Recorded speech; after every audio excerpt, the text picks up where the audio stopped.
to Let's Talk About It at NAMI Talks podcast, hosted by NAMI Maine's Teen Text Line team.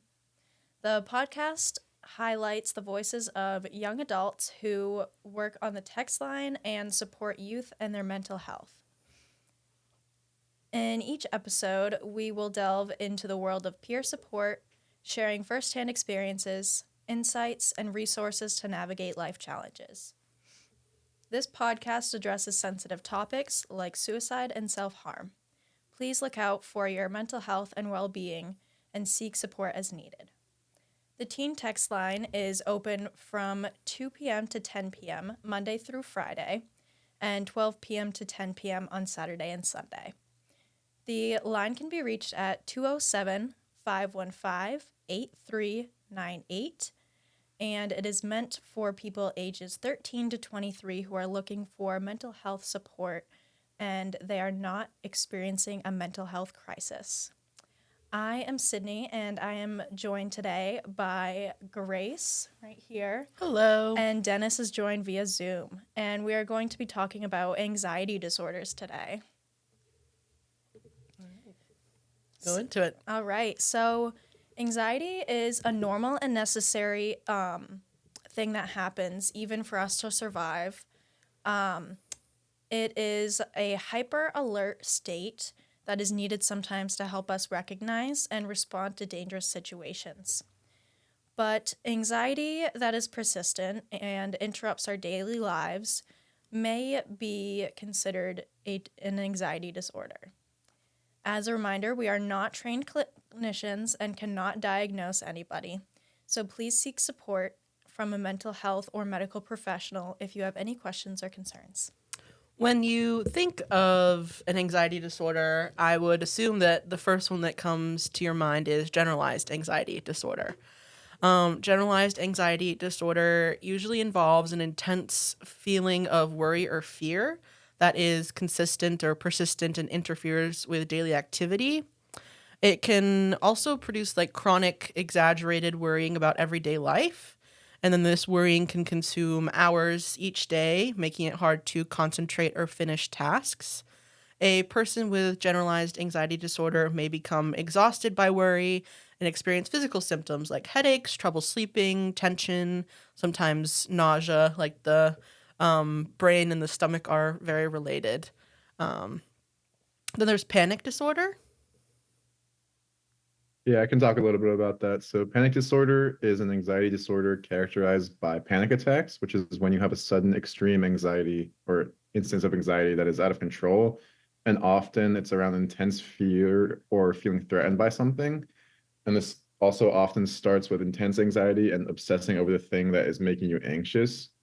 And how this may feel, it could involve your heart beating rapidly, trouble breathing, or feeling like there's an elephant on your chest. Also, dizziness, tingly fingers, hyperventilation, crying, and sweating can be involved. And it's really important to tell someone if you're having a panic attack. And yeah, just finding help in that situation is really important. And the last one that is also very common is social anxiety, which NAMI, their site defined it as the intense fear of social interaction driven by irrational worries and humiliation. So basically, this presents as someone being really anxious or having panic attacks every time they go out into public. This often can be the fear of someone judging, the fear of people talking about you, and it can be in any situation like just going to the grocery store or just walking down the street for a walk. Pretty much anywhere that other people are and you feel that you are at risk for humiliation or embarrassment or anything like that. So anxiety is really common. It's something that a lot of people in a variety of age groups experience. And so today we're going to share some of our personal experience and also just some information about experiences with friends of ours and other people that we know. Dennis, did you want to speak at all to the commonality of anxiety? Yeah, sure. So I think that's one of the most notable things about anxiety is just how common it is. And in my experience, both working on the text line and just in my own life with people I know, anxiety is super common. Even if people aren't diagnosed with an anxiety disorder, I a lot of times hear like, oh, like I'm feeling really anxious today, or in general, I'm struggling with a lot of anxiety. And even if they don't use that word, you can kind of tell that it's anxiety, like, oh, I just can't stop worrying about things that I shouldn't be worrying so much about. So even if people aren't super educated on anxiety disorders, still a lot of people experience it. And another thing is because it's so common, I feel like a lot of times people may not seek help as readily because they're almost like my friends are the same, like it's all good, even when like it's a really big issue in their life. So yeah. Yeah, definitely. Asking for help can be really difficult. And I think that a lot of times when we get people that text on the line, um, that text in and want support, sometimes there can be like hesitancy around what they want to share, how much they want to share. Um, and because it can be hard to open up about someone. And I think that what is difficult about sharing about anxiety is how common it is. And so then there's the ideas of like it's all in your head and things like that. Um, do you notice that your friends kind of believe that about themselves, or what have you noticed, Dennis, with your friends? Yeah, I would say so. Also, depending on the person's level of like education of Mm-hmm. psychological disorders in general, like it can already be difficult to ask for help. And for anxiety, I think that's especially true. Just taking that step to speak to like an actual healthcare professional can be really difficult because I feel like a lot of people don't go to any healthcare professional other than their once in a while doctor's visit. Yeah. But yeah, a lot of people, I think this is like the main problem in their life, like struggling with anxiety disorder. So yeah, I think it can be really important. Mm-hmm. And Sydney, I'd love for you to share a little bit about your experience and kind of why you chose to take on this topic. Yeah, I chose to take on this topic because it's something that really resonates with me. For a long time, I really didn't know what was really going on. I just thought this was kind of a normal thing that happened all the time.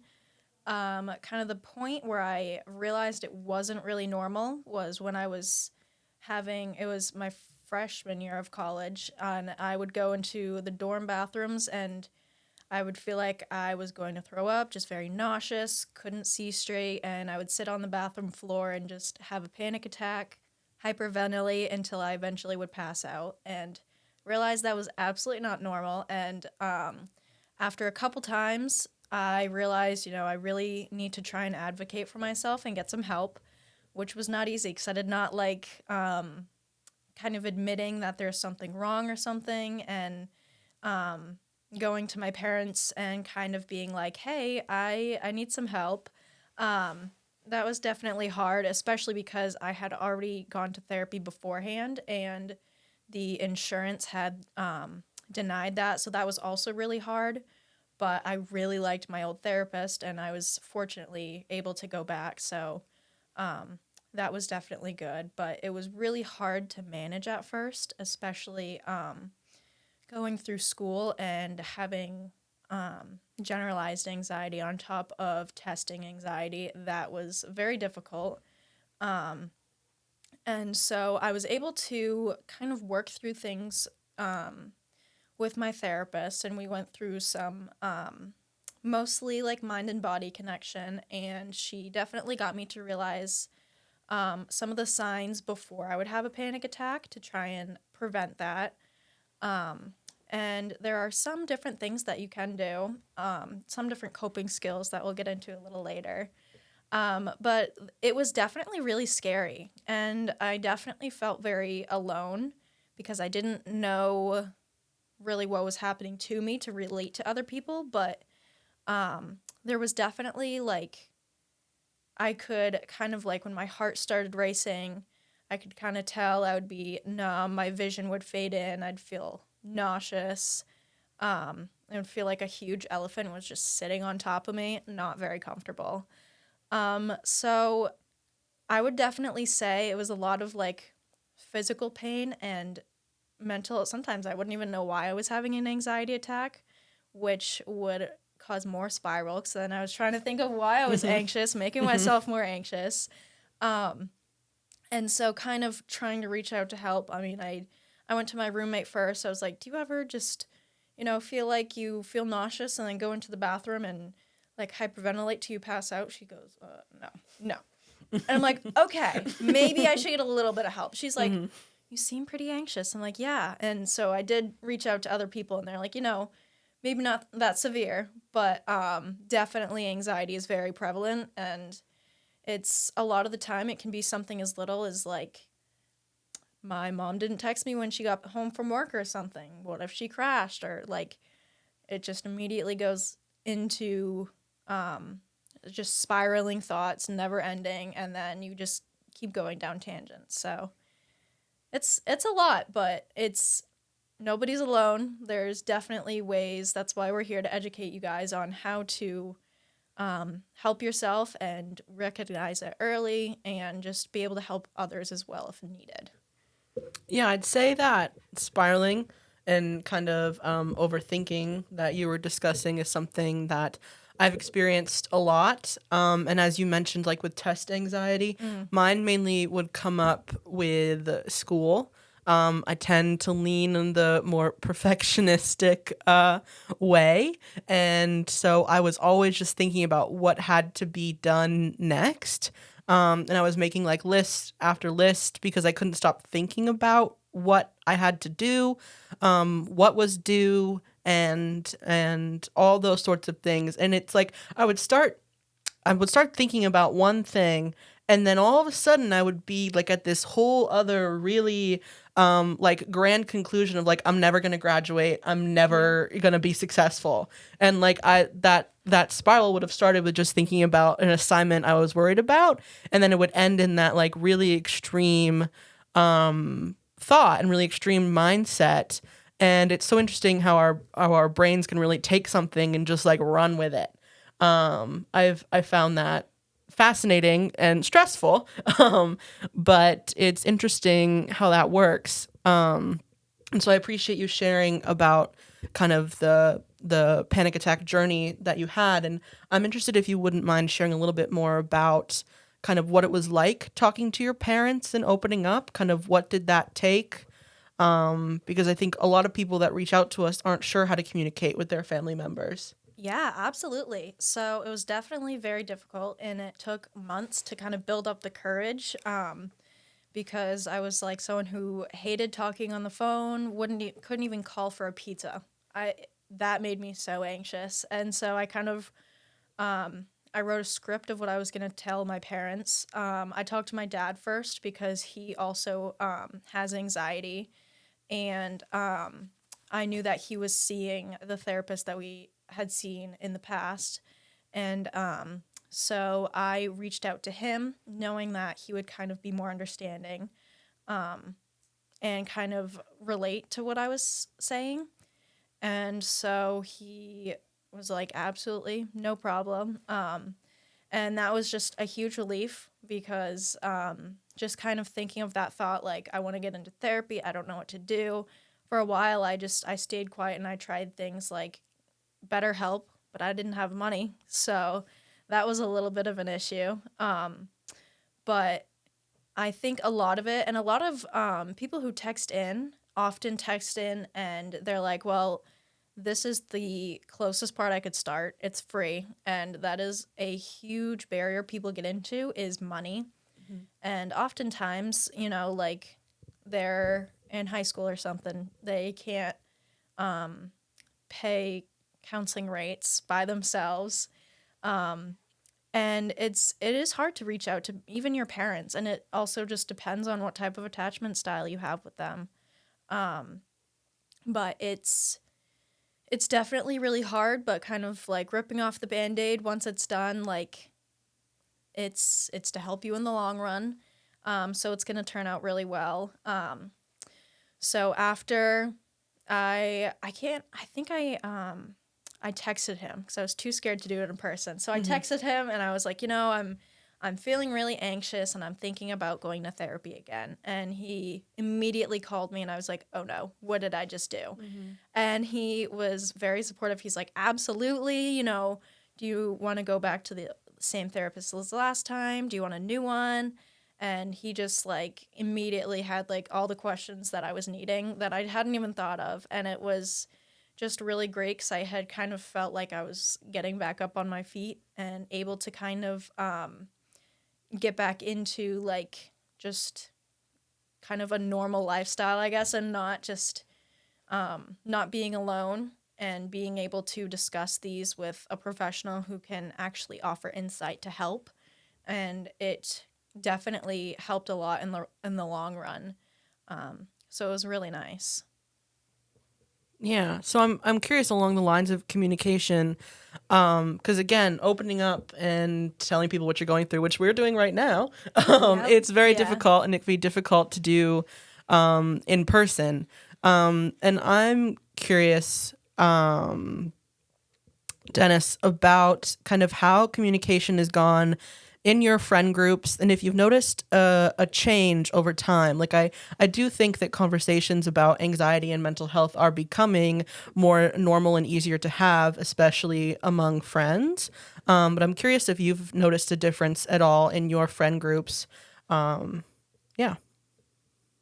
Yeah, I definitely agree with that. I do think it's becoming, I mean, I don't, I'm not that old, so I can't really speak to the So true. past, So but true. I think it's these days pretty easy between friends to talk about it. Hmm. But for example, even if a lot of my friends all have a similar anxiety kind of situation and they all talk to each other about it, that doesn't mean that it's easy for them to tell their parents or reach out to professional support. So I think like each kind of step, like if like telling your friends is the first step, like each step can be a lot harder, but definitely telling your friends and even just having that level of like um commonality and just like a shared experience can make people feel better and sort of less alone in their situation. And I've also found that like this is true for all anything mental health related, but like if let's say a group of friends that they all know that each other has anxiety and then one person takes a step to tell their parents or join therapy or something like that, it becomes a lot easier for the other people in the group to do the same, Hmm. and they can also ask questions about how they did it or recommend like a service or something.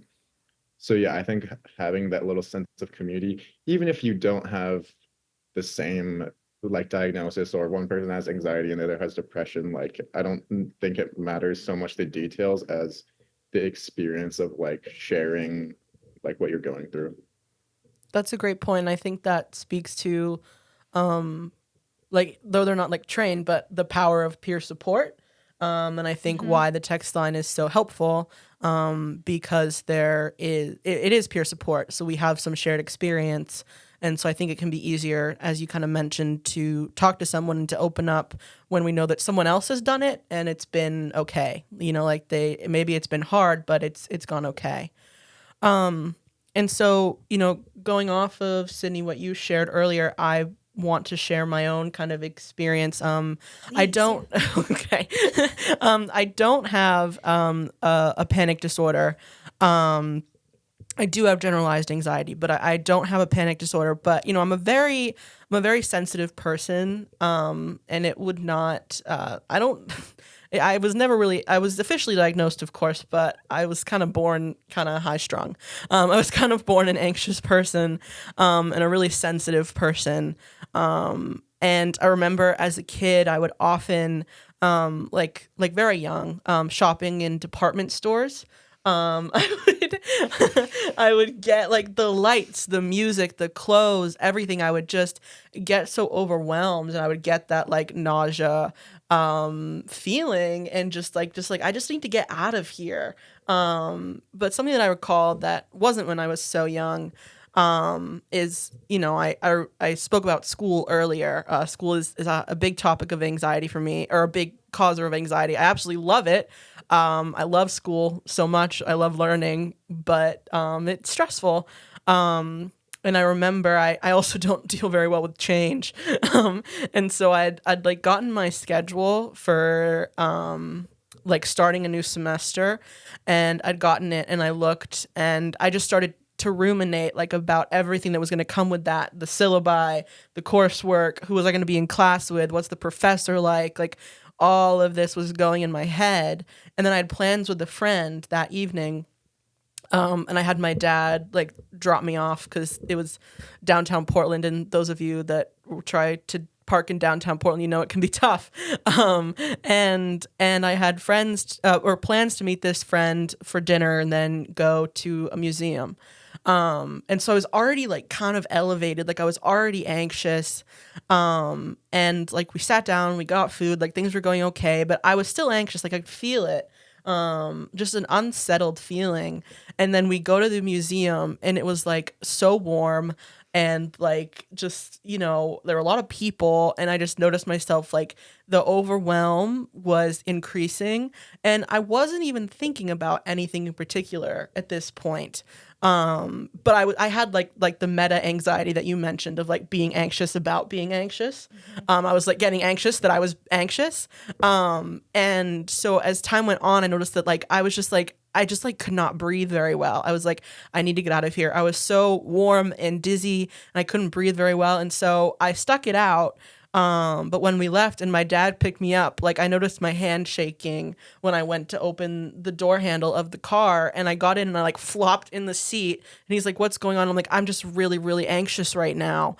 And I just could feel like the shaking. I was shake. I just like it was a lot. And so I went home, and I've always found showers really helpful. Oh my gosh, yeah. Yeah, showers very relaxing. And I got in the shower, and I couldn't stand. And so I sat, and my legs wouldn't stop shaking. And I'd never experienced anything that intense. You know, I'd had some, again, like that kind of like overstimulation, just like anxiety. But I'd never had something last this long, and I'd never like it would not stop. And so, and again, you get the anxiety about like, when is this gonna stop? Like, is this gonna stop? What if it doesn't stop? Like, what do I do? And I said to my mom, like, do you think I need to go to the emergency room? And she was like, no, just you know, we're here, like, just, you know, wait it out, like it's going to pass. But yeah, I mean, those things happen, and it's very scary. It is very scary. And luckily, I haven't had an experience like that since then, probably like 2 years ago, or so. But I can, relate to some aspects of what you were sharing about, just how debilitating it can be. I never passed out, thankfully. That sounds intense that you like passed out, especially without anyone around you. Like that It was sounds scary, yeah. That sounds really scary. But yeah, people out there that experience that, like you are not alone. And it is important to seek help, because that really wreaks havoc on, like, you have no energy after that. Like, I think No. I think I went to bed. I don't think I did anything but go to bed after that. And so yeah, panic and, anxiety attacks are very, very tough. Yeah, and very, like, even when you said, like, you couldn't walk, like, I felt the same. Like, I'm naturally kind of a shaky person, but I shake so bad I can't walk. Like, after a while, my roommates, like, checked on me, and I've had to be, like, helped back to my room because I couldn't walk on my own, couldn't stand up, and it was just, like, scary. Or, like, some parts I'm, like, couldn't figure out why I was anxious, so that was making me anxious. And then I convinced myself that I was going to die from, like, hyperventilating. Yeah. So that was scary, too. And another thing of with getting help is if you have, like, your trusted supports and stuff, there's so many things they can do. But like Dennis was saying, with when you have, like, other friends who have just either a general understanding or someone else with anxiety, it can be helpful. Sometimes you may think it may not be, but it can be helpful because they kind of understand how you're feeling. And oftentimes, reassurance is a huge thing for me. If I'm thinking some uncontrollable anxious thought, if someone just tries to kind of reassure me, like, not like invalidating, like, oh, don't feel like that, but kind of like, it'll be okay. That's understandable why you're feeling that. But it's, either that's in the future, like that assignment is due in the future. You don't need to do it 100% perfect. it's okay if you get a C on one exam or even a few exams. Like, that's not the end of the world, and more things will happen. Or even like with some things I'm anxious about, like whether it's like a doctor's appointment, I get very anxious before those. Um, my boyfriend will kind of be like, well, you're going to get Dunkin' after. And then I'll look forward to the Dunkin'. I'm like, absolutely, I'm going to get my coffee after.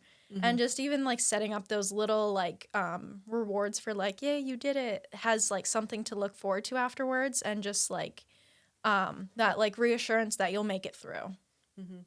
I think a really common saying is like your anxiety is lying to you. And I think that is a very true sentiment. And so I'm kind of interested in moving into like the topic of, I mentioned like showers earlier, which helped, kind of be like a change in the senses. I'm interested in discussing grounding techniques a little bit. We talk a lot about those on the text line. We suggest a lot of them. We all have ones that work for us. And so grounding techniques, it's like, okay, so why do we suggest it? Because people may have that question, and it's very valid.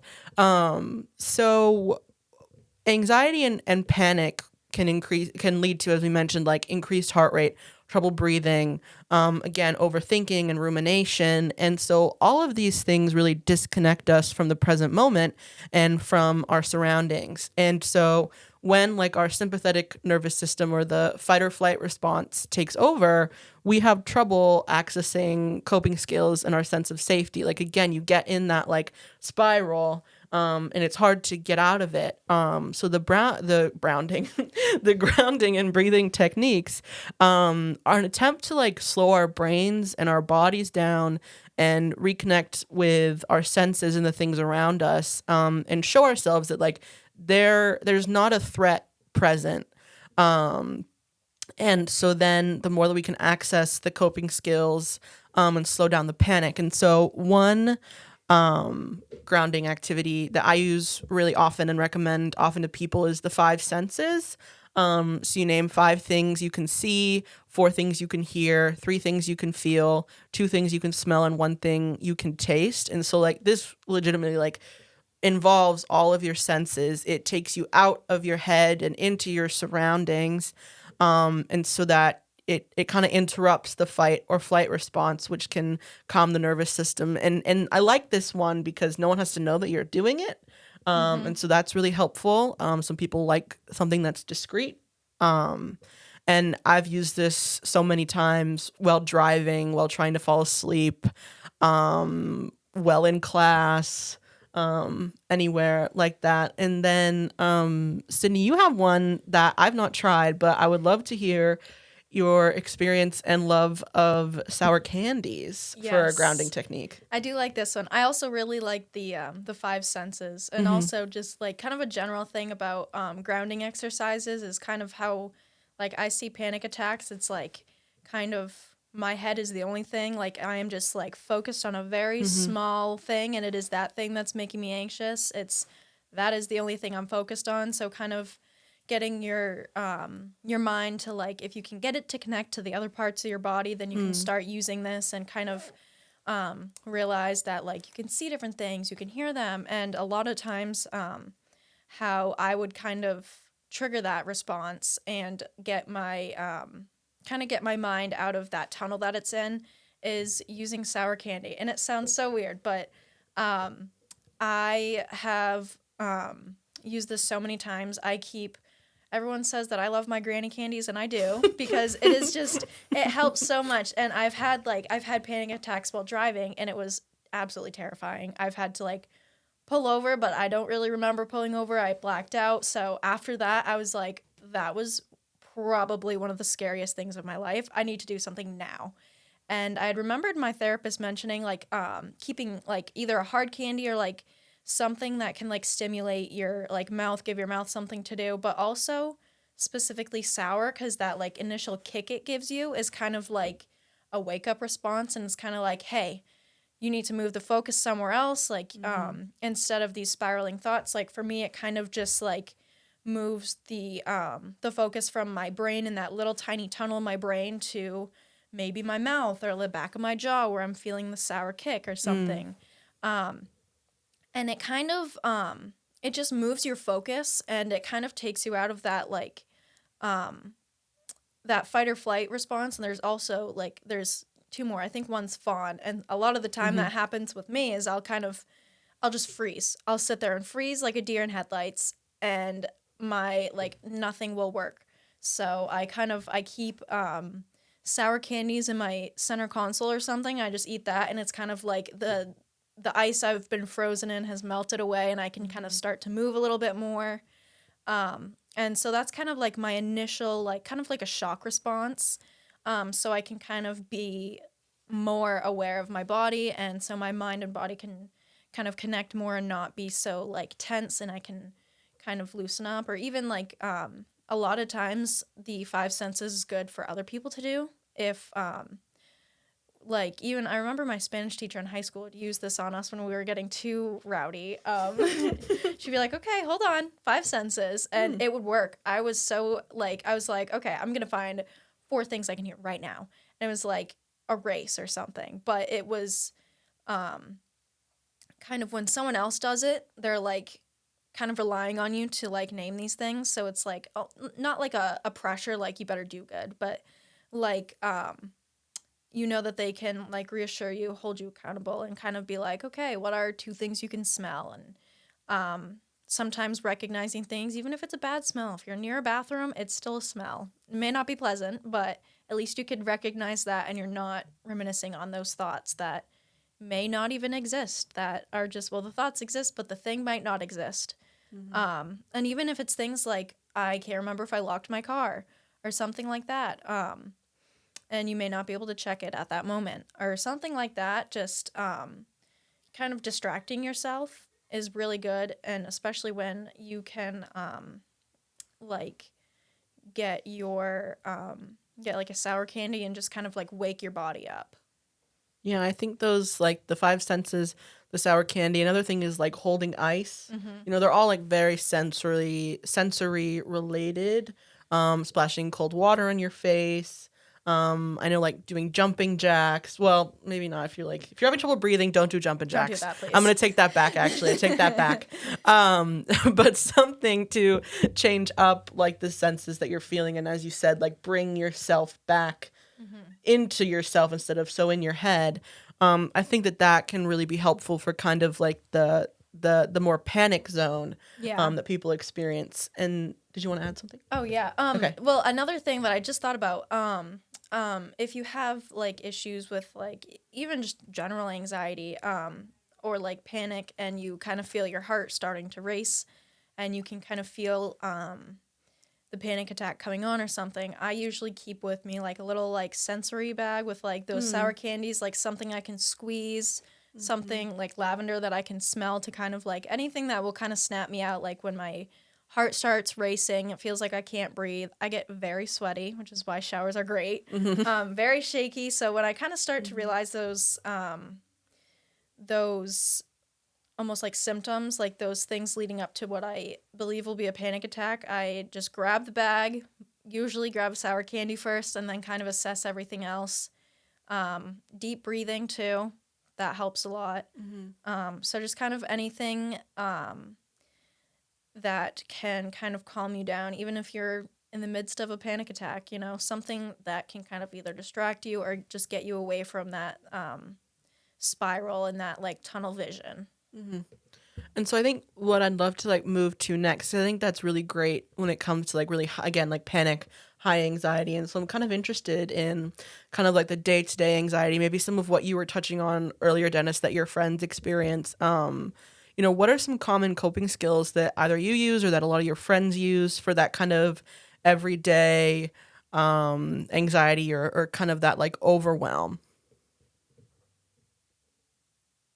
I mean, I think a big one is, this is kind of obvious, but talking to people about it, Mm-hmm. just generally, that can make you feel a lot better, I think. Yeah. And yeah, that's like a pretty big one, both for short term and long term. But yeah, more Mm-hmm. short term can be just like watching your favorite show or listening to Mm-hmm. your favorite song, like stuff like that. That kind of just takes your mind off of things in the moment, and also plays into that like sensory aspect. Like for Mm-hmm. the song thing, for example, you can really focus on that if you have like headphones in or something. So yeah, things like that I think are super helpful and kind of common. That's a great point. Something that I have learned and utilized is the container skill, and it's a real it's like a practice within a certain therapeutic modality, and so I'm not going to get into that because not qualified to get into that. But kind of the basic idea of imagining a container of some sort. Let's take like a mason jar as an example. And like when you're able to catch that like rumination, the overthinking, trying to like take a second to visualize the container you've chosen. So visualizing our mason jar, and trying to take the thoughts and imagine yourself putting those thoughts in that container, and storing it. Once you feel like everything is in there, it's never going to be perfect. It's not going to be perfect. Once you feel like everything that's really bogging you down is in there, putting the lid on and imagining putting that our mason jar on the shelf. Because it's like you can go back to it, because sometimes we're anxious about things that we still need to do, and sometimes we're anxious about things that like we rightfully, anxiety isn't good or bad. And we all have different tolerance levels for different things. And so for example, if we go back to like an assignment, like maybe it's keeping me up at night, but I still have to do it the next day, and so like I put it in the container for not so I can go to sleep, but I know that it's still going to be there. Because I think sometimes it can be hard to be like, okay, I'm just not going to think about this anymore. And sometimes the more that you push something away and try to not think about it, the more that you are going to think about it. And so what I like about the container is it doesn't mean I'm never going to think that thing again. It doesn't mean I'm never going to think about it again. It just means that I don't need to carry it and I don't need to ruminate about it right now. And so I've recommended that to a few people on the text line, and it's something that I utilize and have been trying to use more, to really just kind of put those thoughts away for a while so I can get back to like what I'm trying to do. I'm curious for you, Sydney, what are some kind of other coping skills that you've utilized for general anxiety? Yeah, so for in general, kind of if I'm kind of sitting there worrying about something, especially if I still have to do it, like a doctor's appointment or something.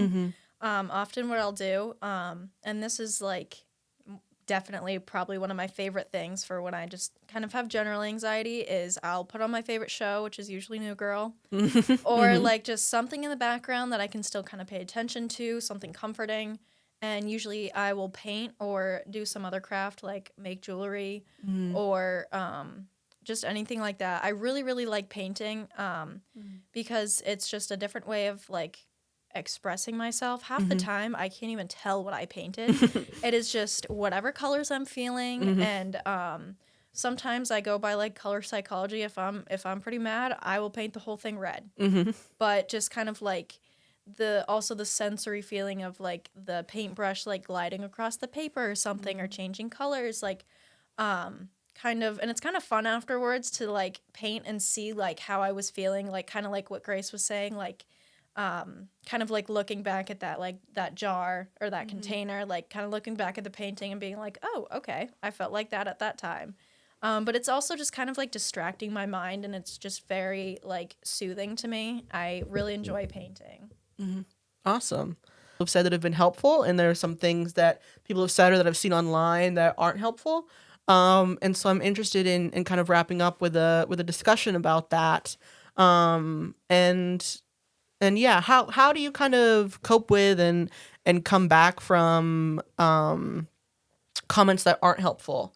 I guess we can maybe answer that too. But I yeah. kind of this happens a lot because I feel like there's just a general misunderstanding with kind of like a natural like survival instinct anxiety Mm-hmm. versus like anxiety disorders that are kind of more irrational. A lot of people kind of brush it off and say, everyone has anxiety, you'll be fine, and or even one of my favorites. Just don't think about that. Really helpful. I really wish that I could, but that's not how the brain works, unfortunately. And these are just, they're really hard, but kind of at the end of the day, I know myself pretty well. I kind of do a check-in with myself, like, okay, in the moment, how did it feel? Can I actually just stop thinking about it? No. So that one is kind of different and a little bit easier to push aside for me. But the one that's kind of like, everybody has anxiety, you're fine. It's that one's a little bit harder because it kind of it makes me second guess when people say that, and I'm like, oh, well, maybe I'm just overreacting, and then that I get into another spiral, and down the hill, and it kind of just it's hard to get out of that spiral once you're thinking like, oh, maybe I'm just overreacting. It's nothing. It's whatever. But kind of the difference is there's like obviously it's not needed to survive. Like there's not a tiger chasing me, but it's still enough to bother me emotionally and kind of get me down. So kind of oftentimes I have to really remind myself that like yes, everybody has that that instinct of anxiety, but it is not the same as kind of like anxiety disorders or that irrational anxiety that you physically also can't stop.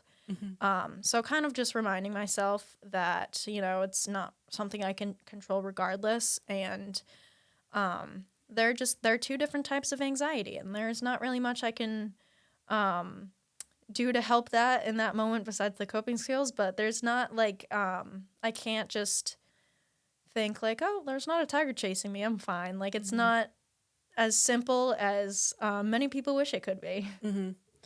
Dennis, I'm kind of curious how stigma has shown up in conversations that you've had.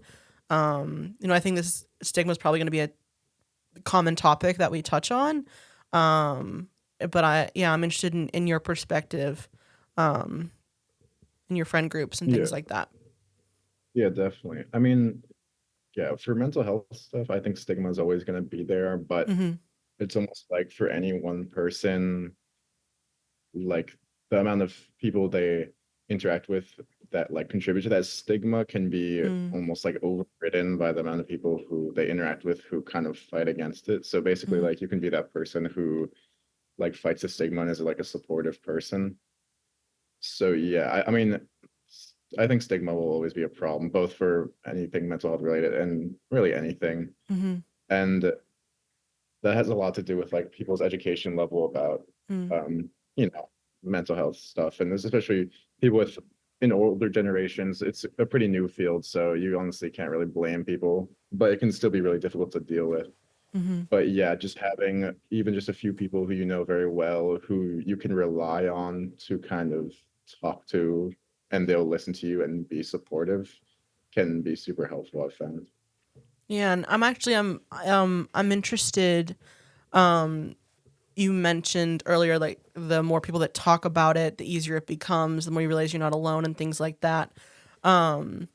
I'm interested if kind of after taking the job on the text line and things like that, if you've kind of become the person in your friend groups that normalizes these conversations, or what's your thought around that? I mean, in a certain sense, yeah. Also because I'm a psych major, everyone's always like, "Can you like psychoanalyze me right now?" Hmm. Which who knows what that means, but uh, yeah, I can sometimes be that guy, I guess. But it doesn't really like you don't have to be a professional. Yeah. Even just like if you're a person who has had that conversation with someone else one time and it went very well, like Hmm. you can just based on the circumstances become kind of like a point person I've found. Hmm. And even if it's just like once a month or once every 6 months, having conversations about people's mental health can be like, even if it's not a common conversation, it Hmm. should almost feels like a constant like option or like a constant like steady support. Hmm. I think that's great. Yeah, it's important for kind of friend groups It's important for society in general to have the people that are willing to speak about these things. And so that's really great. So I think everything that you guys mentioned is important. And so we kind of talked about like what's not helpful to hear. And so I think what is helpful to hear and what we often find people needing on the text line is kind of some of that like reassurance that things will pass. That reminder, I find the reminder about the impermanence of things very helpful. Yep. Yeah. Because when I'm anxious and ruminating about something, it seems like it's going to last forever. And so reminding myself or others that things are not permanent. And also trying to really, really simplify things. Being grateful for the big things in my life that maybe I take for granted.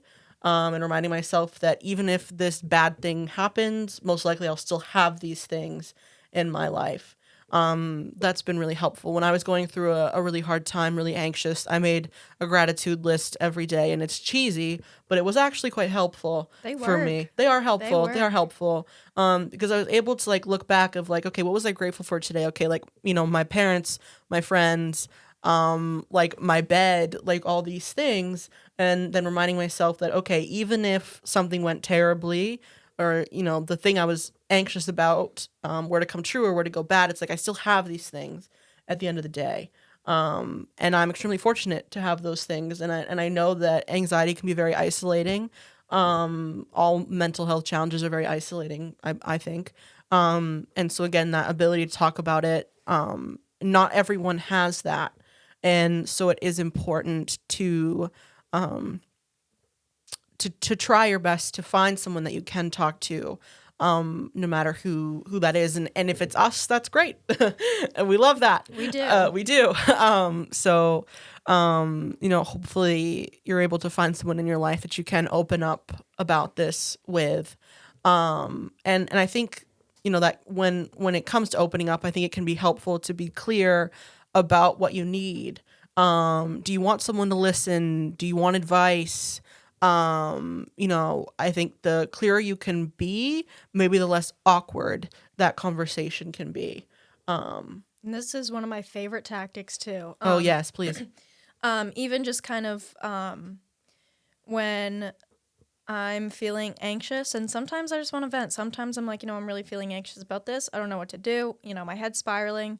A lot of the time I'll just kind of vent to my boyfriend, and he also has anxiety and kind of understands that like both of our brains work. Like there are the two options when I'm venting. Do I want advice or do I want someone just to listen? Because if I just want someone to listen and they give advice, I just feel like denied, and I just get really upset. Yeah. And I don't know why, but kind of sometimes I do need advice, but I think it's very, very important to kind of establish that. And even on the text line, something I'll ask all the time when someone's kind of venting and I can't really tell, or just in general, I'll kind of ask like, do you want me to just kind of sit here and listen, or would you like some advice, or what would be helpful for me to do? And sometimes just that open-ended question, maybe they just don't even want me to respond. I've had that a shocking amount. Yeah, me too. Some people just want to kind of like dine and dash or like type and dash. They're like, just let me get this message out, and I don't want to reply. Yeah.